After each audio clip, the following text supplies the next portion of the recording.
Mou Mou, Mami? Yeah. Ayun, so to start off, you can actually, para tayong merong quiz dito, Pero kaganahan dito, walang right minus wrong. It's a mini menu. Is there menu? And the way it goes, you actually check kung ano yung gusto nyong orderin. So we start with the soup base. So meron tayong chicken, tomato, mushroom, and tom yum. So have one mushroom and one, ayan. Tom yum. Oh, so for the sake of video, guys, we're gonna show you all beef ball, caviar, Wow, caviar fish ball. fish tofu, shrimp, sea urchin ball. Oh, okay. Lobster, fish tofu. Okay, so we just checked all of the balls. Ayan, guys. For the vegetables, medyo alam na natin yun, di ba? So, we're gonna go for wombok, enoki, mushroom, corn, squash para medyo malayo po ching kahit okay.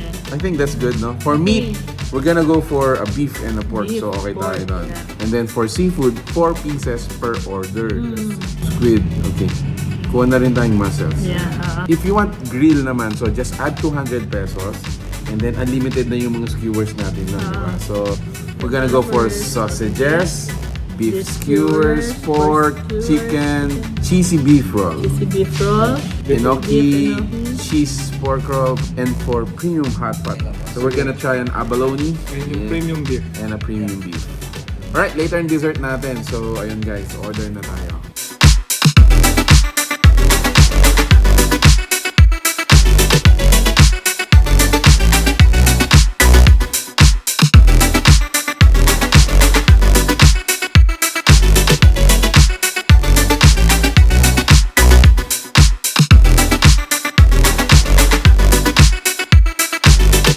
Anyway guys, so this is our table. Ayun po. So it's a full-fledged table.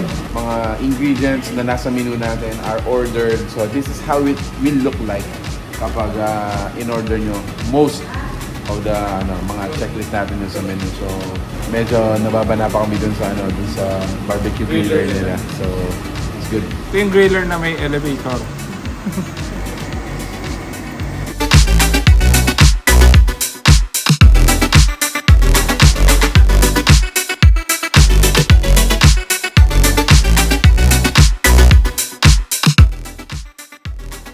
Tasting it for the first time. Nice.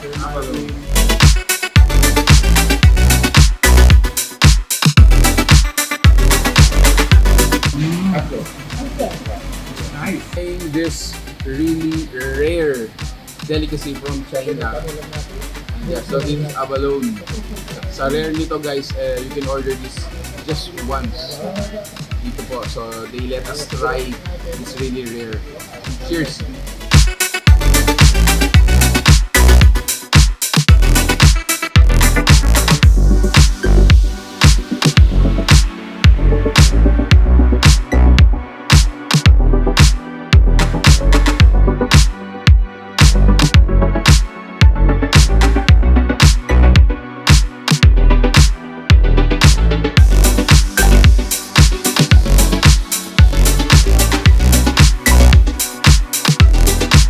So for our dessert, this is gonna be the period. So right after those really strong flavors, you finish it with a sweet ice cream for the dessert. If you're interested to know more about this, we're gonna be including yung fan page po nila sa caption. But for information, so si Mou Mou Hotpot and Grill is located po dito sa may along Friendship Highway ng Kudkut, Angeles City. They are open from 11 a.m. up until 10 p.m. Monday to Sunday. Ayan, for the rates, go and check out po yung post then para hindi po tayo na-confuse. So there you have it guys. If you like this video, please give it a thumbs up, share it with your friends. Hope to see you in the next one. So until then, peace out. Bye guys.